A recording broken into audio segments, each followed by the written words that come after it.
Okay, let's continue. So from the previous video, we stopped at volumetry, yung mga samples, yeah? We'll have more examples of problem sets in the future. And now we're going to do with the Corda, yung fluid statics. Now, previously, we are determining the pressure of a fluid at a depth, whether it's the same density or two different fluids with different density. This time, we are going to understand yung effects nito, the effects of the pressure to its surrounding. And usually kayo bilang future engineers, you're gonna be faced with tasks of creating structures like gates, vessels, dams, or similar entities intended for submersion in liquids. And we need to calculate yung resultant force generated by the liquid's pressure. So ito na yung tinatawag natin fluid statics natin. Okay? And additionally, they must pinpoint where this force is applied on the structure. So, objects submerged in liquids horizontally or in a gas, we commonly use uniform pressure distributions, just like so. So, if you want to know yung pressure lang dito, that's basically gamma, that's density times acceleration due to gravity times height, and whatever your depth niya, basically, or basically that's gamma times height.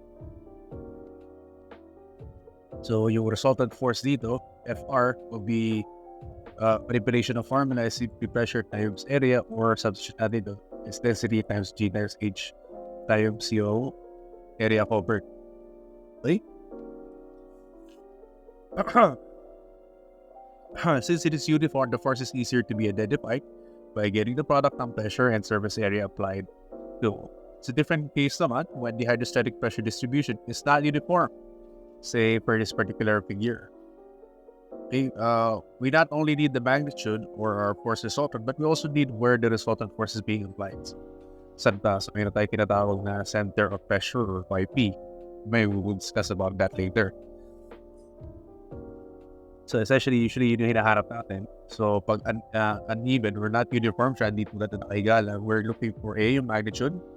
And then, of course, yung force resultant magnitude, basically, it is the position or basically yung center of pressure of the surface. Okay? Normally measured from a point on the surface and running parallel to the submerged object. So, ito siya. Running parallel. Okay? So, another show from our previous slides kanina, no? Iba yung distribution ng pressure dyan as you go down further. Okay, and ang point dito is nasaan dito na-apply yung force. So fluid statics, basically, we deal with problems associated with fluids at rest and often referred as hydrostatics for liquids and aerostatics for gases, or dealing with hydrostatics dito. So we commonly use to determine the forces acting on floating or submerged bodies, and the forces developed by devices like presses and car jams. Ito siya. So, pwede tayo dumiretso sa formula, pero it'll be best kung daanan natin yung mga formula kung paano natin gagamitin. Okay, so I believe I got this either kay Hibler yata. So, interchange lang ako ng mga variables dito. So, say we have a flat planed object but arbitrary shape. And that is submerged siya in a liquid, and that's tilted at an angle theta.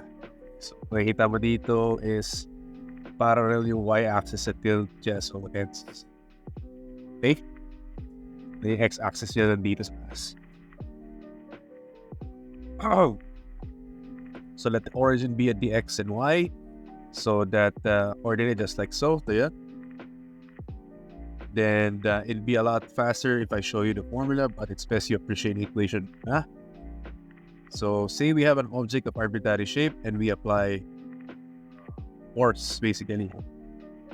We apply force at a point and surface called dA. Okay?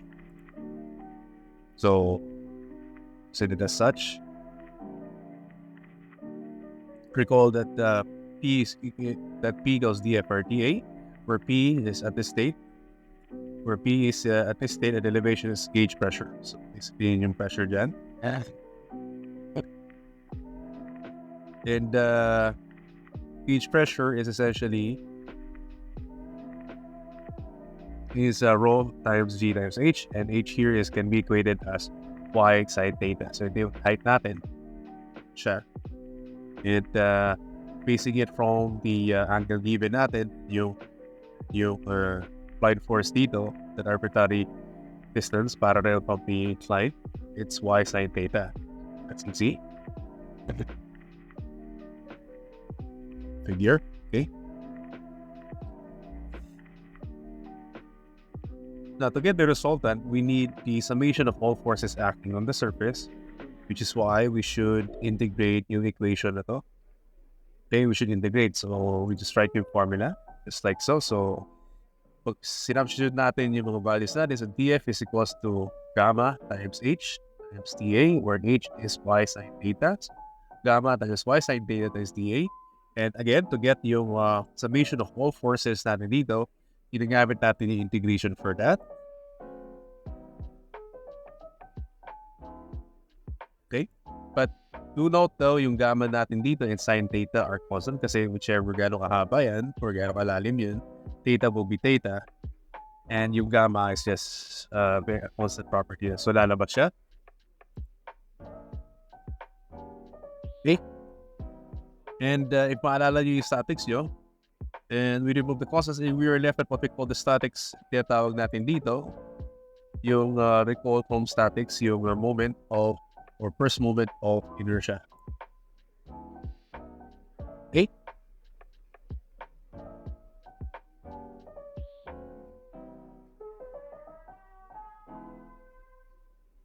So far, so good. And then from there, so ibalik natin dito. So ito dyan, yung first moment of inertia natin.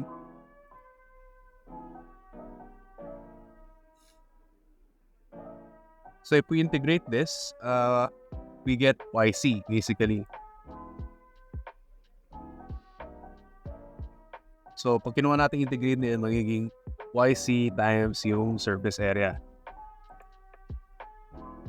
So we simply just substitute yung mga values na to. So makita natin ito yung derivation niya. H is y sine theta dito. So force resultant natin will be gamma sine theta times yung integrated version nito, which is YC times A, where let's define yung mga variables.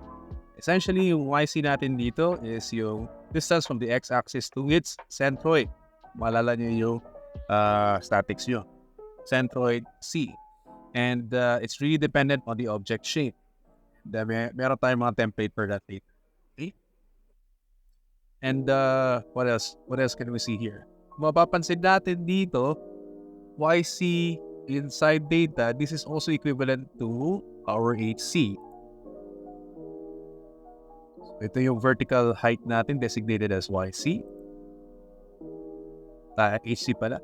And simplifying yung formula further, magiging resultant force natin is gamma times H sub C, or the height of the centroid, vertical height from the centroid, times yung covered area, or pwede natin express with density. The force resultant is equals to rho times acceleration due to gravity times H sub C times A.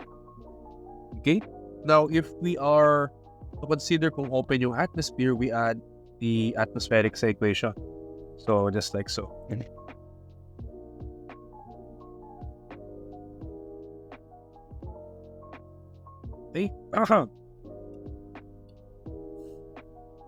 You can know more about this. This is Sengen. It's a good derivation lang. Pero, we're not yet done kasi ang kailangan natin is yung center of pressure or CP. However, we need yung YC dito and yung resultant force natin dito and yung centroid ng shape ng object para malaman natin yung how to get yung YC and of course yung YP rin. So, luckily, hindi na natin kailangan mag-derive further. So, kailangan natin kapisaduhin yung identifying center of pressure. Okay? So, ito yung first moment of inertia and meron silang corresponding formula depending on anong shape na meron tayo. And luckily, with engineering, usually consistent yung mga geometric shape natin. Hence, madalas ginagamit natin ay either square, circle, or ellipse, triangle, sometimes semicircle, and semi. Pero kung pipili lang ako ng kakabisadway ko dito, punta tayo sa basic shape. Either rectangle, circle, triangle, or semicircle. Okay? So from here, pag open to atmosphere, ang magiging formula ng center of pressure nyo, so kailangan nyo kabisaduhin, would be YC is plus moment of inertia, IXX, C. So ito yan. Divided by YC plus P atmosphere divided by rho times acceleration due to gravity sine theta times yung surface area. Okay? If atmospheric pressure is ignored, so essentially yung YP mo is equals to YC plus IXXC divided by YC times. Okay? Essentially, yung YP is yung distance from surface line to center of pressure. Okay, so basically, ito yung magdi-define kung saan na-apply yung pressure, kung saan na-apply ng force yung basically kung saan na-apply yung pressure, observation ng force resultant ko. Okay? So let's give it an example lang dito. Another further derivation. Say for example, meron tayong submerged rectangular plate and naka-tilt siya at an angle theta. So we can define kaagad yung mga terms natin dito. So alam natin na square plate siya. So nilagay ko na yung square dito. Okay? And then alam natin na hindi distributed yung force niya kaya medyo inclined siya kung makikita mo. So ang mahalaga dito, saan ba yung center of applied pressure dito? Center of pressure. Yung way na hanap natin YP. So sa labas dito, so consider yung atmospheric pressure. And then from here, since uniform naman yung shade niya, probably yung centroid niya is nasa gitna.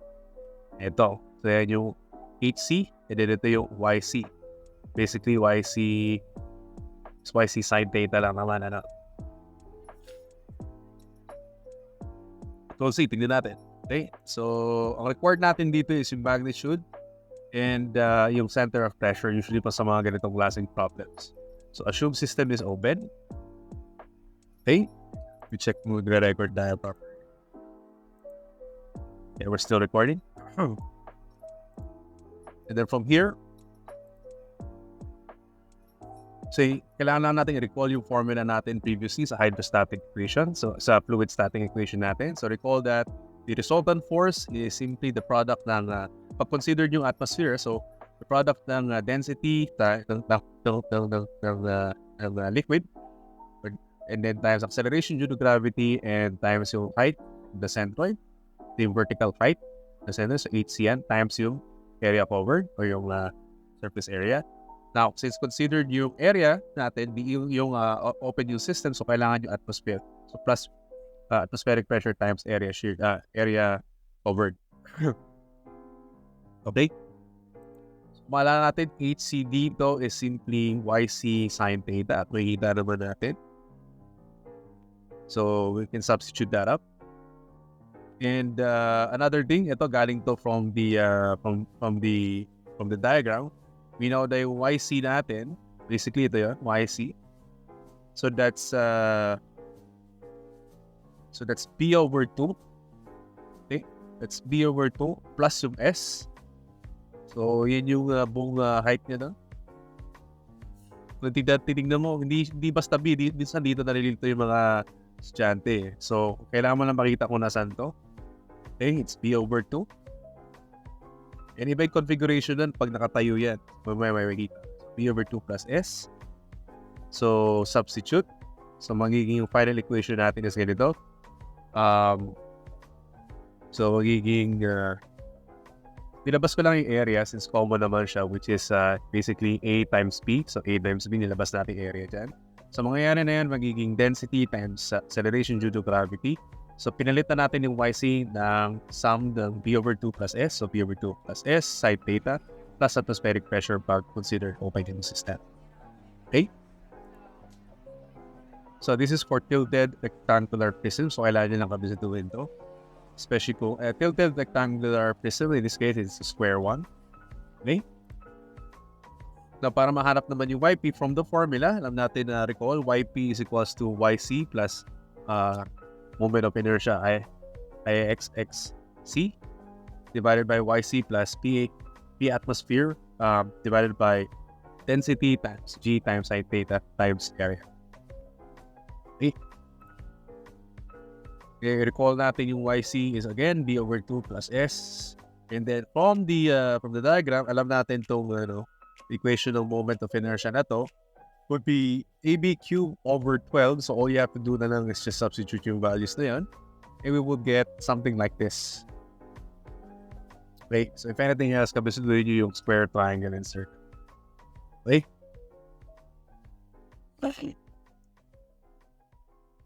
Now, what if naman kung horizontal and plate? Well, it's a lot easier now since we're gonna use the same plate pa rin, pero nakatayo na siya. So makikita mo yung angle natin dito. It's basically 90 degrees.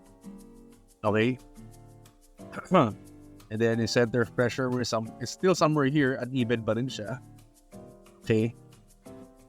And then yung YC mo pa rin is technically, B over 2 plus S. So again, yung vertical plate naman to. So sulat natin yung formula ulit. Basically, it's resultant force. Hydrostatic force natin will be the rho times G times C times A plus atmospheric pressure times A. Where area natin is simply A times B. HC natin dito is YC, which is patayo, so no angle siya. Where YC natin dito, gaya ng sabi ko kanina, is B over 2. Since ang center naman ng prism natin yung sa gitna, pwede hatiin ito, B over 2 plus S. Rewriting yung equation natin into this way. So ito na siya. So magiging rho times G times yung sum ng B over 2 plus S. Then idagdag natin atmospheric pressure times yung surface area. Then of course, pag galing yung formula natin for center of pressure. So alam na natin yung resultant force. And isulat lang natin yung center of pressure formula, which is YC plus the quotient ng I, and itong sum na to, YC plus atmospheric pressure from G sin theta times area. Simplifying it further, well, makita natin dito, sin theta is 90 degrees, so mawawala yan. And alam natin yung I dito, moment of inertia is AB cubed over 12. And YC is B over 2 plus S. So we just substitute lang sila. And magiging ganyan. Ano ko, sine of 90 is, ano nga tayo? Let me just confirm. Sine 90. Yep, tama. So pag horizontal plate, it's a lot easier kasi technically we're just identifying gauge pressure doon. Pero since we're considering yung atmospheric pressure, kasama lang natin yung area shear. Okay? Right. So no need for YP since forces are uniformly distributed. Hinahanap lang naman natin yung center of pressure for not so uniformly distributed surfaces. Okay? So, hindi lang siya for regular, geometric figures. Pwede rin siya for curved objects, for curved surfaces. So, here we have a block ng liquid na to. And there, para naman kasi hindi rin perfect. So, para natin makukuha to. Pero luckily, we can treat and idealize yung portions nito. So, meron horizontal projections sa curved surface and then meron vertical projections. We know pagdating sa vertical projection, di uniform yung distribution ng forces dyan. So, pero what we need to do here is yung X component dito ng forces natin. Just like we do in statics. And dito naman, wala tayong problema sa horizontal since uniformly distributed yung forces dyan. So all we need to identify dito yung force Y natin. And then, of course, since merong solid surface dito, meron siyang reaction dito. So meron kang equivalent horizontal forces dito and equivalent vertical forces dito to get yung resultant force natin dito. On top pa dun sa weight ng water. Okay? So, pwede natin project to 3D. So, ang makikita natin, ang maganda dito, we can know yung area covered nito. So, meron tayo from the above area Y. Ito naman yung area X, just like so. And then we can represent yung mga formulas natin. Yung parang statics lang. So, yung FPD natin. And then from here, horizontal force is basically FH is equals to FX. And yung vertical forces natin, ito depende. Fy plus or minus W, it really depends. Pag along the same path yung pag the same line of action yung Fy and W both are they're positive. Pero if they're like this, magiging negative sila. Okay, so magiging Fy minus W. So from here, we can replace the formulas natin. Remember yung formula natin with force resultant.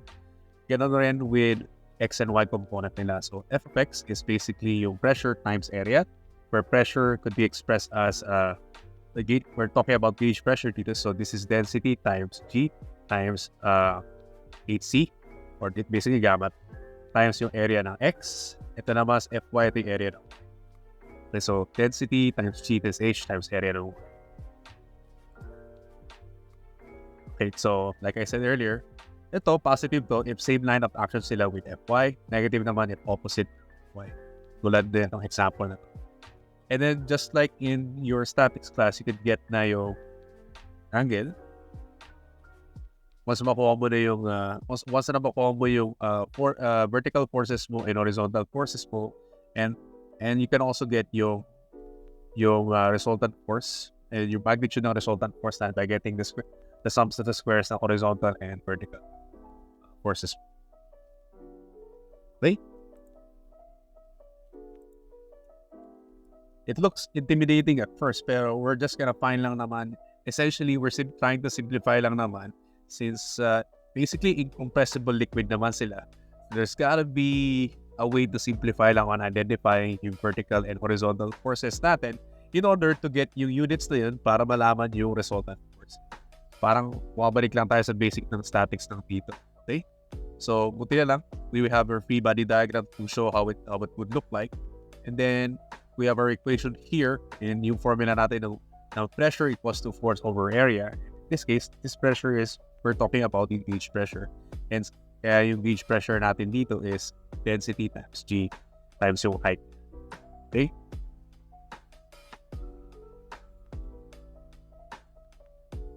No. And height naman usually given at a certain, usually given siya dito. So, to further understand yung concept ng hydrostatic forces on a submerged curved surface, let's have an example. And, well, this is not a curved surface. So, we have here, from probably, I think galing is Abler to, determine the force that water pressure exerts side plate of the storage tank and find its location measured from AB. So, kailangan malaman natin yung location measured dito.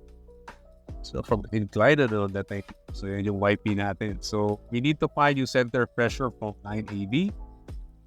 Then, may given tayo ng dimensions na dito. So, we are here to determine yung force that the water pressure exerts on the inclined side of plates dito. Okay. So, alam na natin, kailangan natin hanapin. Ito yung given natin. So, let's try to write down muna yung mga kailangan. We know yung YC natin dito. So, ito yung Y dito. Essentially, yung definition lang naman ng YC, yun yung distance, inclined distance from the center of centroid ng surface to the water surface. So, pinakita dito, 1.5 dito. Ito yung magiging reference point natin down to point C o yung centroid. So, that will be our YC. That's easy to identify agad. So, Y bar natin dito is YC equals to 1.5 meters. So, ito yung parang ko para just in case, even though iba-iba yung mga libro or references ko, I equate them to the variables I am familiar with. That's why I'm doing it here. Ano pa natin pwede makuha dito? H is basically yung vertical distance from the centroid, which technically we can have a look, diba? So, alam natin that will be 1.25 meters. I think mo masasolve ko later. Okay, we asterisk. Okay, so alam natin yung area. So ito yung 3 by 1.5. So 1.5 is C. So yun yung area. And G natin is 3.8266. Density natin dito is 1,000 kg per meter kasi is water ito. Okay. So drawing ko lang dito at the side. Okay, good. So, hence lang ulit. At least yung theta, makukuha ko Well, technically naman natin kailangan kunin yung data, pero for me, it's a lot easier lang. So, makuha ko agad 2.5, it's 56.4 degrees. So, yun yung incline angle niya. So, kailangan natin makuha yung YC. Parang nakuha ko ito. Basically, this is YC, HC. Essentially, alam ko na yung YC 1.5, gagamitin ko lang yun. And yung angle para makuha si HC. Hence, kaya naka-asterisk to. Sorry, di siya given. Sinold pala siya. So, hence, HC is equals to YC sine theta. And that's basically 1.5 times sine 56.442. I think this is 25 degrees for 260. Yeah, for 260 for 260 degrees. So that will be 1.25. So solved siya, by the way. So yung way ko paano siya. So from here, I think we almost got everything. Yeah, we almost got everything naman na dito, except for yung resultant force and UYP. Pero balik tayo sa drawing board natin kasi alam natin na kailangan natin malaman yung resultant force and wala namang binanggit about atmospheric pressure, so hindi natin ko consider. Right? So basically, yung formula na natin ng resultant force would be rho times acceleration due to gravity times HC, which kakakuha lang natin, and of course yung area, surface area. So in this case, we substitute lang yung mga known values natin. So makikita nyo, yung bulk ng work is simply identifying yung given natin and trying to make our solving a lot easier. We know the formula na gagamitin natin. We know kaagad yung mga known. So we just fill them up lang and so that we can substitute it directly just like so. So in this case, ito naman 1,000 kg per meter cube, 9.8066 meters per second squared, 1.25 meters, 1 meters times area. So 1.5 times t per square. And then cancel. Yan, ang matitira dapat would be, pakita nga natin cancellation. I would appreciate if nagka-cancel rin kayo, nag-unit analysis kayo parati as a habit. Para hindi, nangyari. Ipat ko lang yung tablet ko dito. So cancel. So dapat matitira dito is kilogram meters per second squared. So ito times to will be meter cube. Then mawawala yan. So kilogram meters per second squared, that will be. So it's good. So pag binultiply natin yan, we will have 55,160.125 newtons. Medyo pangit. So ginawa ko na lang siya kilonewtons. Which is what? 55.16 kilonewtons. Pero di pa tayo tapos kasi that's yung required number 1. Ang isa pangalawang required natin, find its location and saan ba naka-apply itong force na. So kailangan natin malaman yung center of pressure or yung YP. So maalala nyo, YP is equals to, since hindi kasama yung atmospheric pressure dito, is simply YP is equals to YC, hindi ko maalala ko ng YC, plus yung quotient ng moment of inertia, IXXC, over the product ng YC times yung surface area. Yep, there we go. And maalala natin, it's a rectangular prism and yung moment of inertia ng rectangular prism is AB cube over 12. So, ikaw na pangalan ko yung AB dyan. I believe ito yung B, ito yung A. Okay, so it's best na parang i-relate mo lang siya sa alam mo na mga variables para madali ka lang mag-substitute. So, in this case, we substitute din mga values natin dito. Alam na natin yung YC, which is 1.5. Alam natin yung AB cube over 12. So, AB here, A. Wait lang.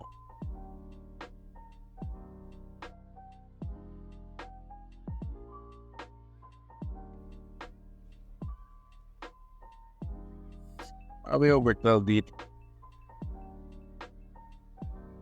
Yes. So, ginawa ko, So, ginawa ko na yung reciprocal. Basically, ito yun. ABQ over 12. Diyan lang siya. So, my bad. And then, 1.5. Ito yung A. And then B. So, yung 3. Cube.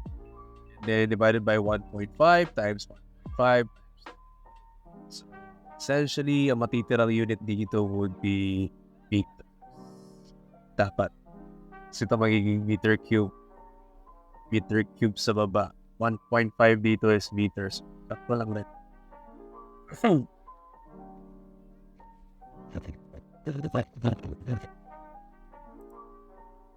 So YP natin dito would be 2 meters. Okay? Simula lang medyo mahirap, pero with repeated practice, mas madali din siya maalala. Okay? And yung next recording ko dito, hopefully daanan natin by Saturday, is problem sets naman na. Okay?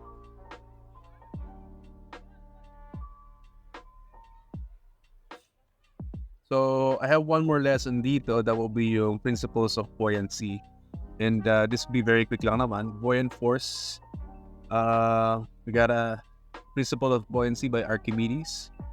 It's basically defined as an upward force with respect to the gravity on a body that is totally or partially submerged in a fluid, whether liquid or gaseous. Believe it or not, some objects do float in gas lang rin.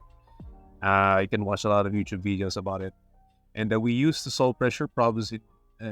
So either liquid or gas, we use to solve pressure problems in which fluid is in hydrostatic equilibrium. You know what? I think this line lang yata. So again, the principles of buoyancy here is an object immersed in a fluid experiences a buoyant force equal to the weight of fluid displaced. So when a body is displaced in a static fluid and the force keeps it at equilibrium. Right? Wala yung equilibrium part dito. Or floating. Okay? Upload basically. So, nawala yung upload dito. So, ito yung buoyant force. Yun yung force na the upward force exerted by a fluid on an immersed. So, to better understand it mathematically, buoyant force is simply gamma times volume displaced. So, this particular volume displaced. It's a lot harder than a Ponte when the shape is irregular. Pero when the shape is geometric, it's a lot easier to know yung volume displaced. So, okay, so I just put it as BD dito. Okay.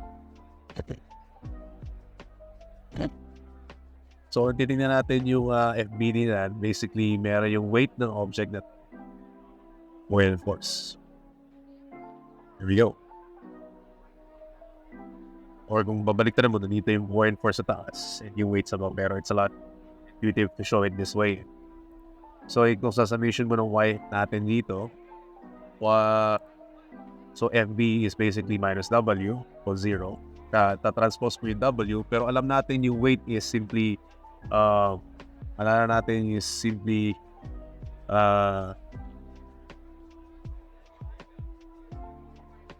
is density times acceleration due to gravity and times volume rin.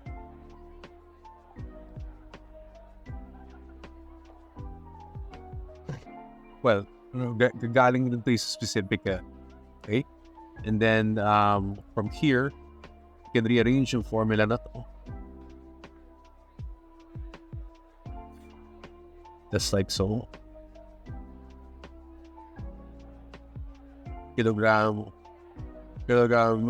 per meter cube, meters per second squared. Okay, good.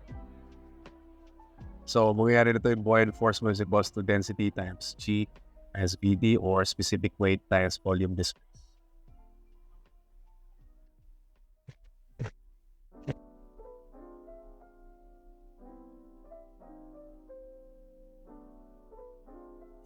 Okay, so ipagtataka kayo kung saan nanggaling yung volume mo. So, essentially, nanggaling to here.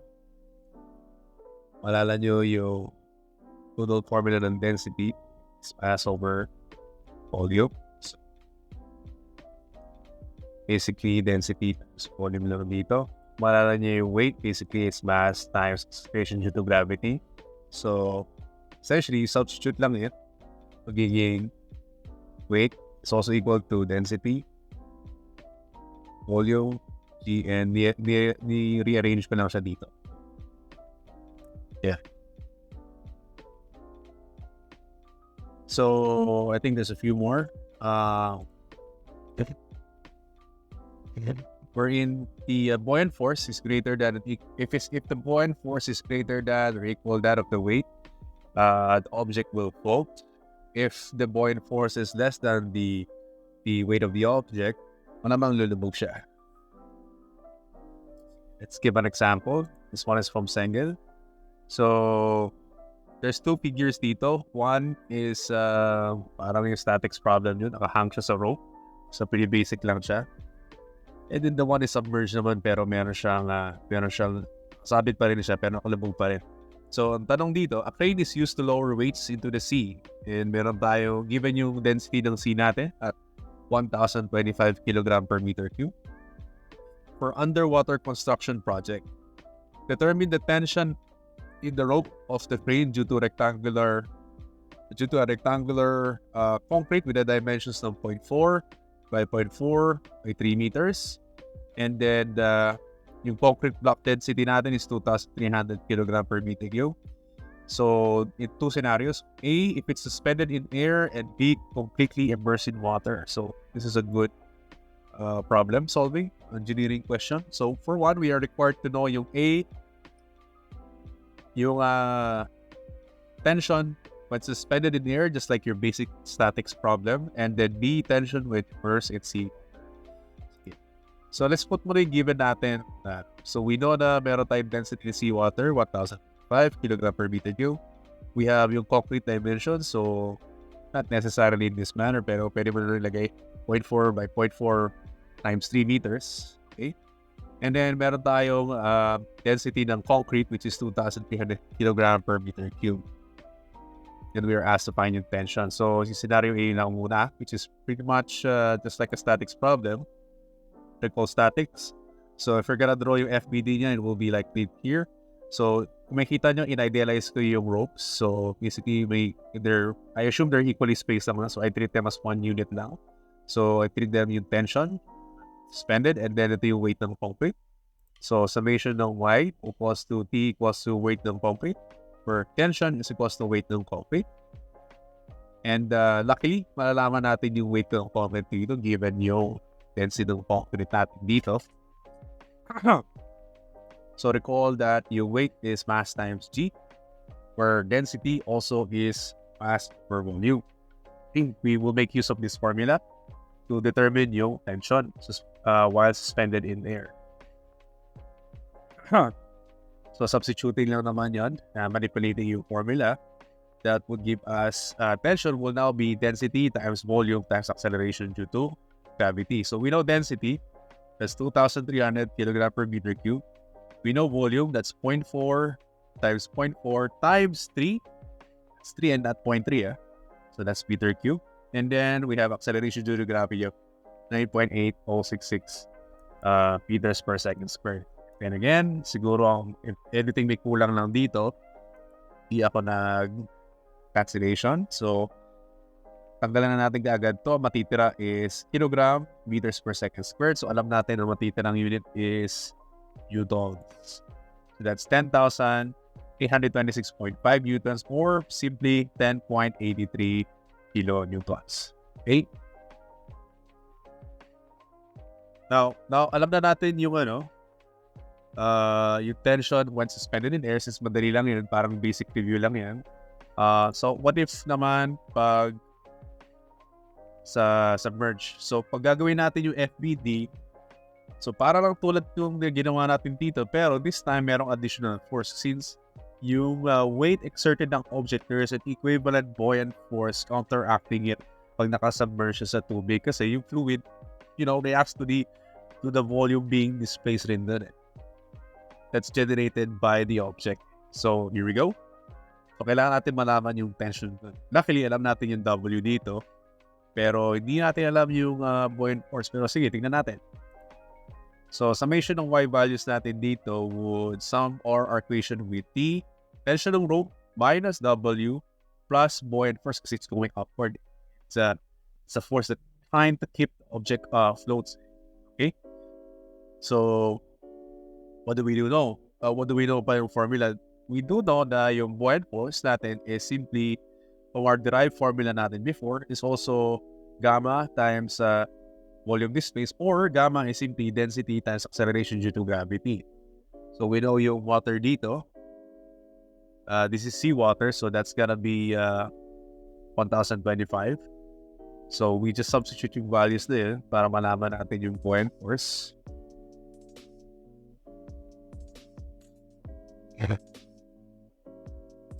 And we would get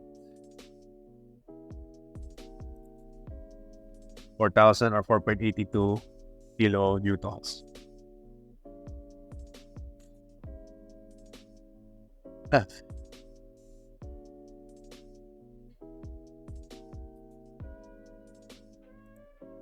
Okay, so obviously hindi ko tinapos yung problem.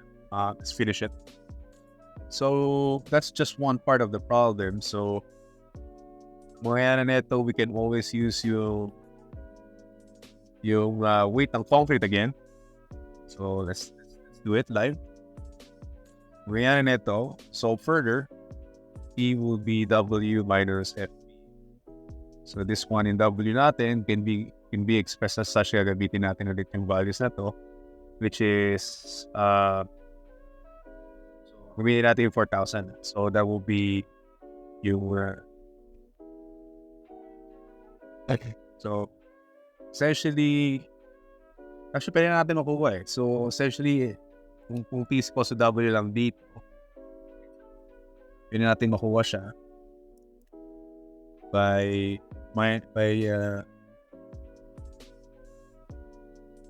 simply diminishing lang ito. So ito rin yan eh, 10.83 minus 4.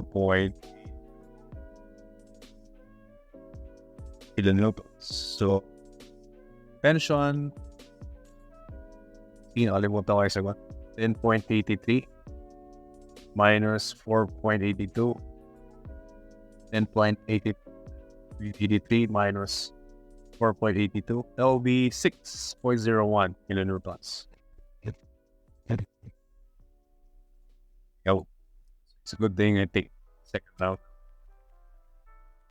Okay, so that ends yung second part ng video, and if you have further questions, let's ask it during class na lang. And next week, face-to-face naman na tayo. I'll try to upload next yung problem sets. I'll be doing some exercises done, and then I'll leave some of the rest for you guys done.